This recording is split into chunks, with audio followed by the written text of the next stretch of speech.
Então, pessoal, a gente vai dar continuidade ao tema circulação, falando sobre a fisiologia animal comparada dos sistemas circulatórios. Beleza? A gente já falou bastante do sistema cardiovascular, do sistema circulatório e linfático, né, do ser humano. E agora a gente vai falar sobre o que acontece com os animais.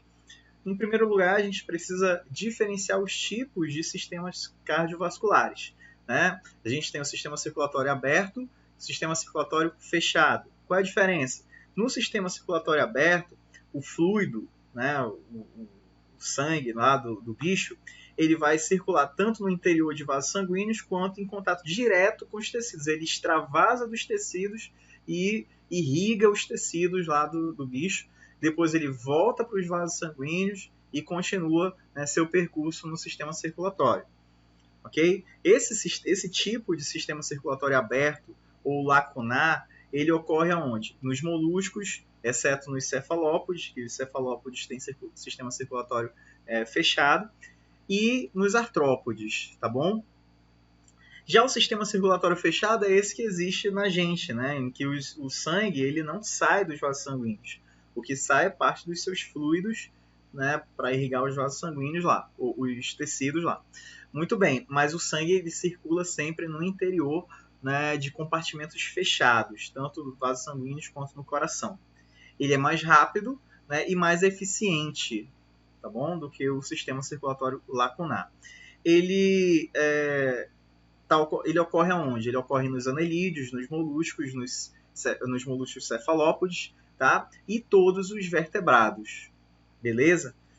Sempre lembrando que o sistema circulatório ele existe para auxiliar no transporte, na distribuição de nutrientes, de gases respiratórios, daqueles animais relativamente complexos, né? Aqueles animais que têm uma razão, área de superfície, volume relativamente baixa, pequena, né? O que representa uma dificuldade maior em trocar substâncias com o ambiente. Por isso, né, a difusão acaba sendo prejudicada, a difusão desses nutrientes, aí, dessas substâncias acaba sendo prejudicada e tem que ser reforçada aí por um sistema circulatório. Beleza? Além daquela classificação anterior, a gente tem também a circulação simples ou dupla. Isso vai ocorrer onde? Quando o sangue passa só... quando o indivíduo, né, ele tem só um circuito ali dentro do corpo dele. O sangue passa pelo coração, vai para o corpo, né? Aliás, vai para as brânquias, aí das brânquias vai para o corpo e do corpo volta para o coração. Então, esse circuito que você está vendo nessa figura aí, né, de cima, é uma circulação simples, tá bom? O sangue passa apenas uma vez pelo coração. Já na circulação dupla, a gente já tem o quê? O sangue passa 2 vezes pelo coração. Então, do coração ele vai para os pulmões ou pelas brânquias. De lá, ele volta para o coração.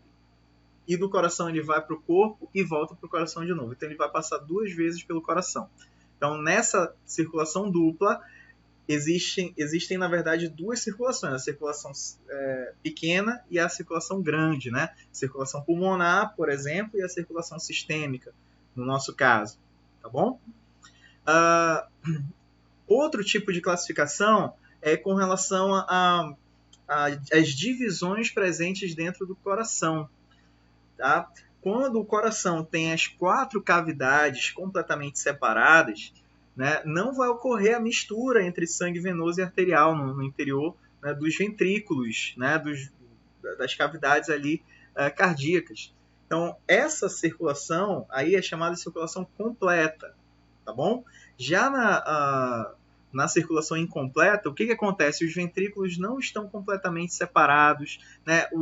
O átrio direito e o átrio esquerdo não estão completamente separados também. Aí o que vai acontecer?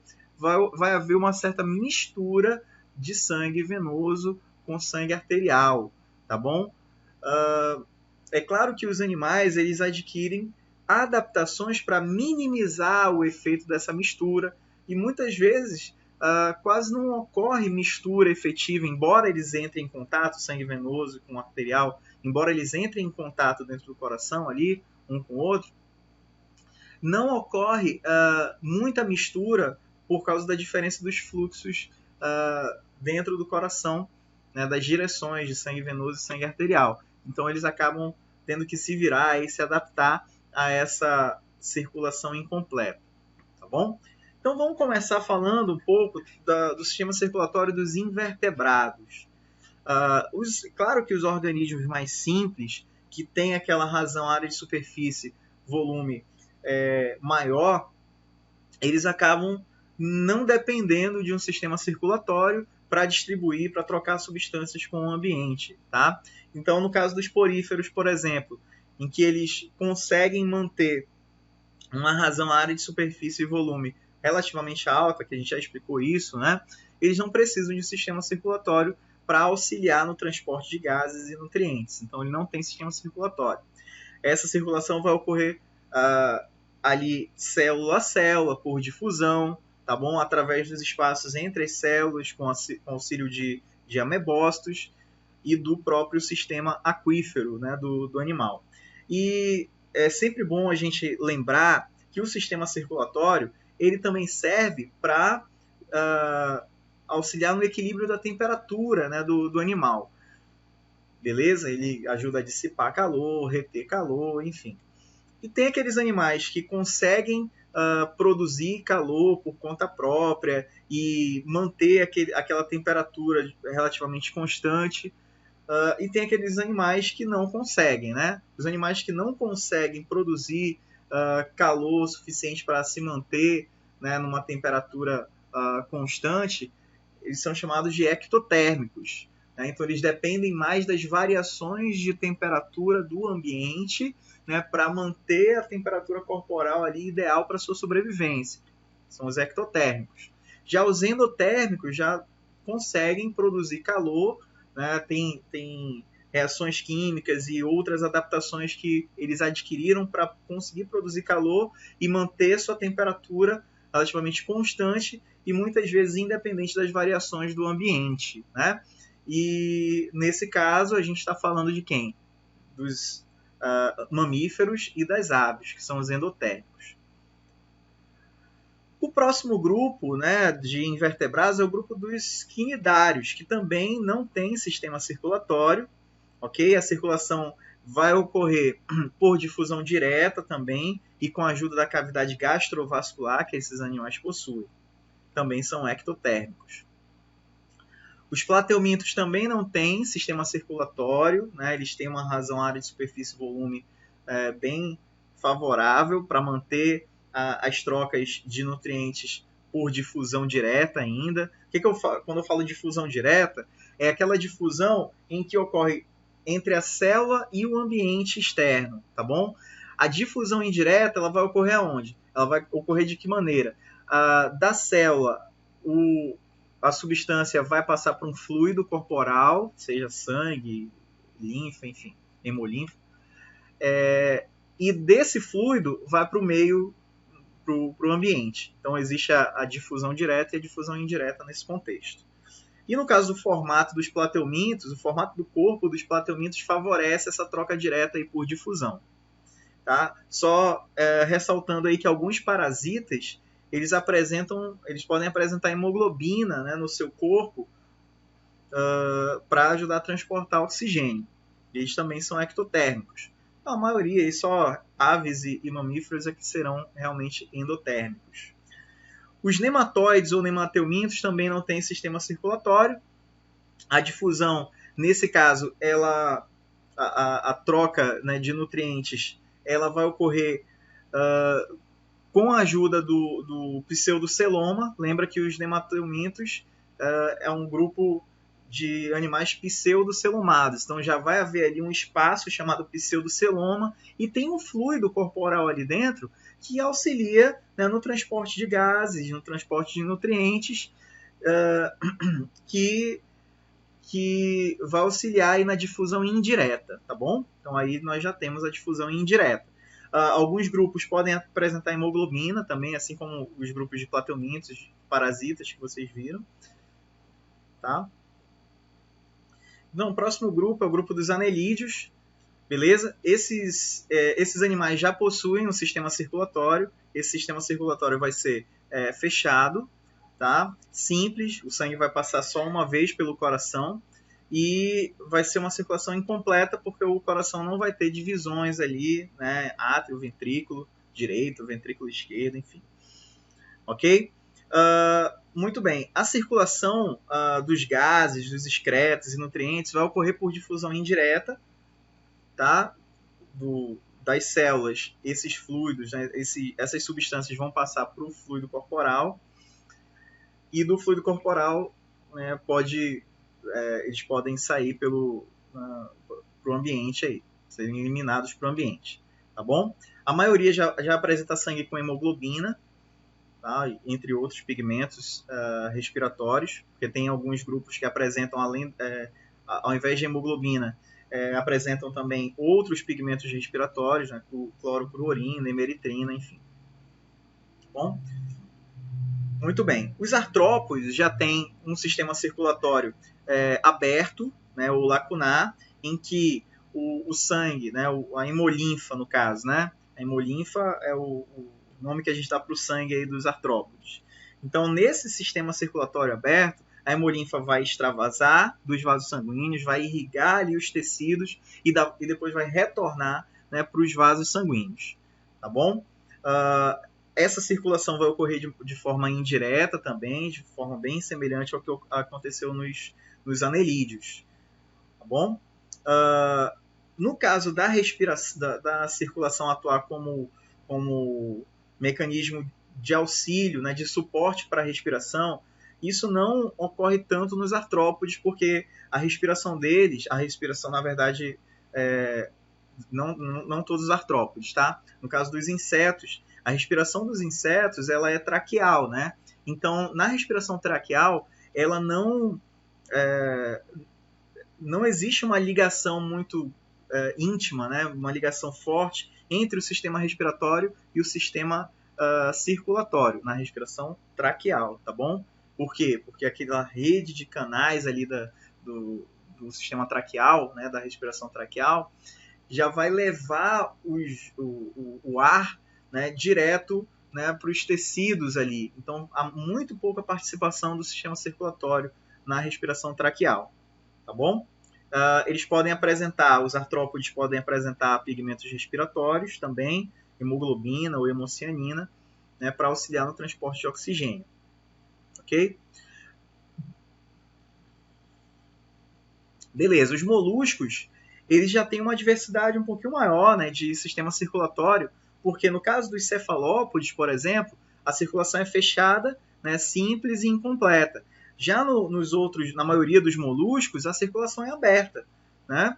Então, existe aí uma variabilidade maior, né, de adaptações dentro dos grupos de moluscos. A difusão é indireta também, depende do transporte aí via fluido corporal, tá bom? E a maioria apresenta hemoglobina, né, como pigmento respiratório. Beleza? Já nos equinodermos, a gente tem aí um sistema circulatório ou ausente, né, ou ele não tem sistema circulatório, ou ele é muito rudimentar. Isso porque, no caso dos equinodermos, eles já apresentam um sistema, o sistema ambulacrário, né, ele já tem muita influência na circulação de nutrientes e de gases respiratórios, né, pelo corpo do animal. E no caso desses animais aí, o que conta muito é o celoma, né, deles. Então, a distribuição de substâncias depende muito do fluido celômico. Beleza? Aí a gente parte para os cordados. Muito bem. Então, o primeiro grupo dos cordados que a gente vai ver é o grupo dos cefalocordados. Tá bom? Eles têm circulação fechada, simples e incompleta. A difusão é indireta, no mesmo esquema, dependendo aí dos fluidos corporais, para ver essa difusão aí, entre os tecidos e o ambiente. Os urocordados já têm uma circulação parcialmente aberta, tá? Com a irrigação dos tecidos ocorrendo em bolsas, né, que são os sinusoides, tá bom? E No caso dos urocordados, é interessante, né, o fluxo sanguíneo deles, porque eles conseguem alternar o fluxo sanguíneo, reverter o fluxo sanguíneo de forma periódica. Então, uma hora ele flui num sentido, outra hora ele flui num outro sentido, né, o sangue desses animais aí.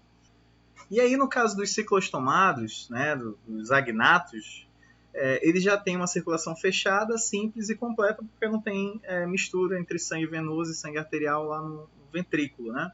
É só o sangue venoso que está passando ali.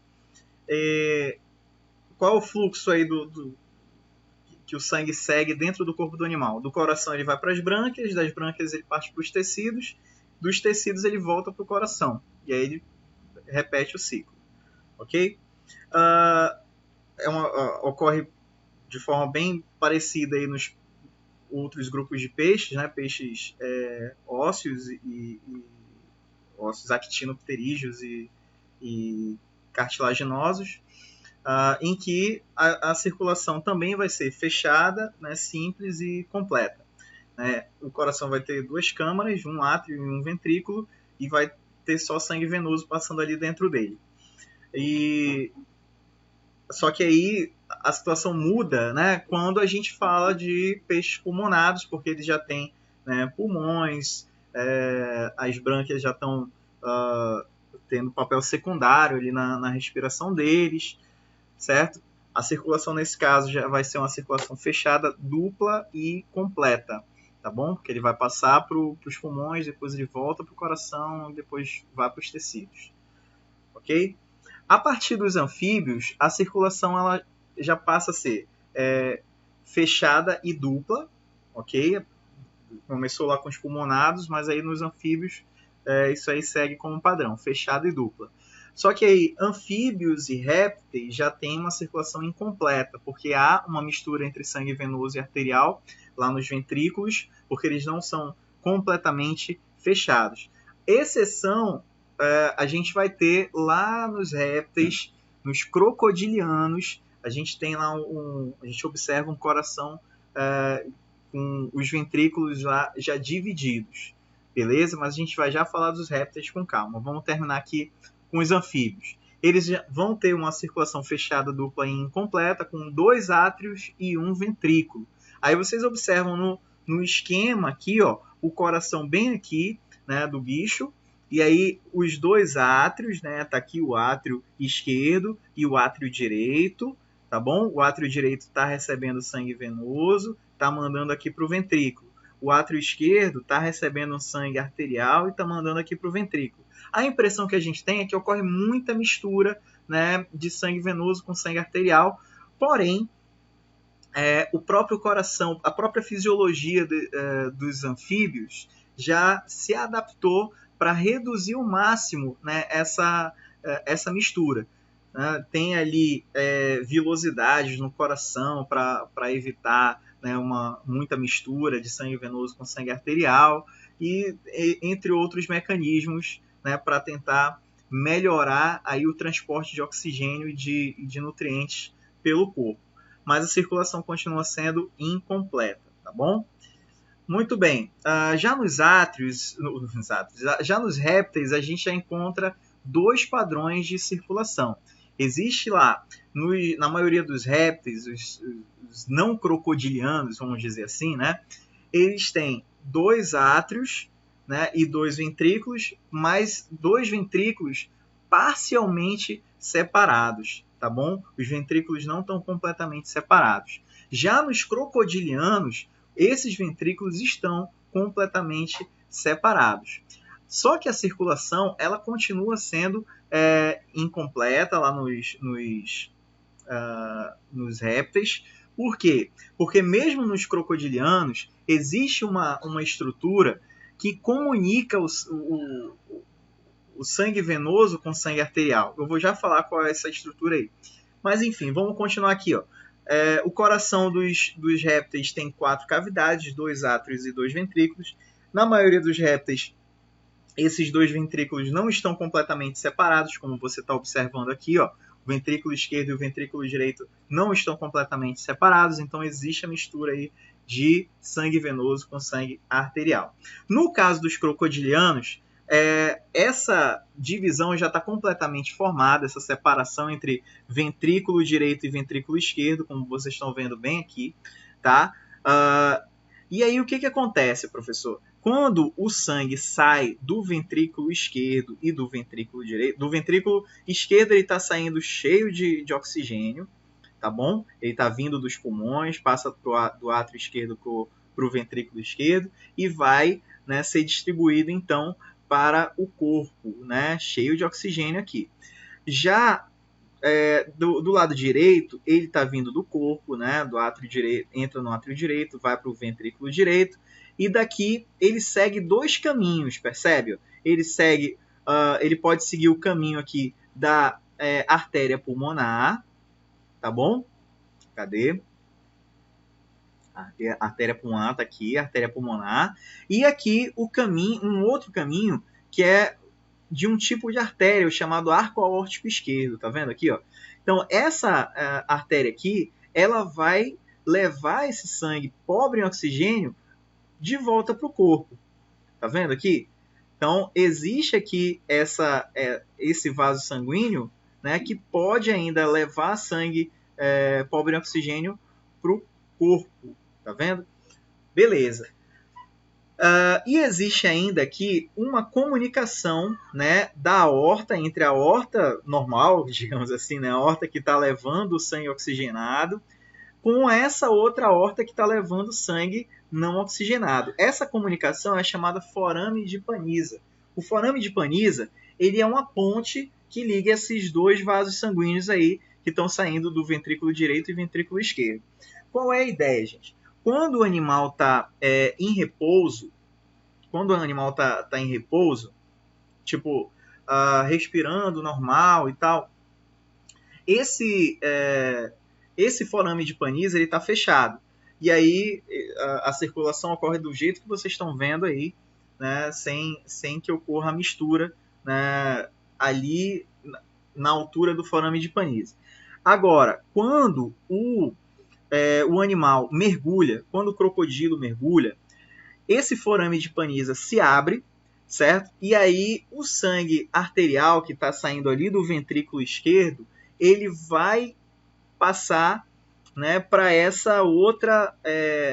outro vaso sanguíneo aí, levando sangue arterial, né, para esse outro vaso sanguíneo e aumentando, né, o fluxo de sangue arterial, né, para o corpo do animal. Então, essa é uma adaptação para aquela situação em que ele está em apneia, né, sem oxigênio. Beleza? Então, existe aí a adaptação do forame de Paniza, no caso dos crocodilianos, que vai regular o fluxo sanguíneo, o fluxo de sangue arterial, tá, nos vasos sanguíneos. Muito bem. Por último, as aves e mamíferos têm muitas semelhanças entre si, tá? Tem 4 cavidades, o coração tem 4 cavidades completamente separadas, né? O sangue venoso vai fluir pelo lado direito, o sangue arterial flui pelo lado esquerdo. Ambos são endotérmicos, tá? Possuem hemoglobina, né, nas suas hemácias, só que quais são as diferenças entre aves e mamíferos? As aves possuem hemácias nucleadas, tá? Os mamíferos já não têm mais núcleo nas suas hemácias. Isso é uma adaptação para comportar mais hemoglobina, né? E as aves têm uma aorta que faz um arco para a direita, enquanto que os mamíferos, a aorta pende para o lado esquerdo, ok? Então essa é a maior diferença, né, entre as circulações de aves e mamíferos. Beleza, gente? Então, pessoal, essa era a nossa aula, né, de fisiologia comparada, né, do sistema circulatório. Eu espero que vocês tenham gostado aí e até a próxima.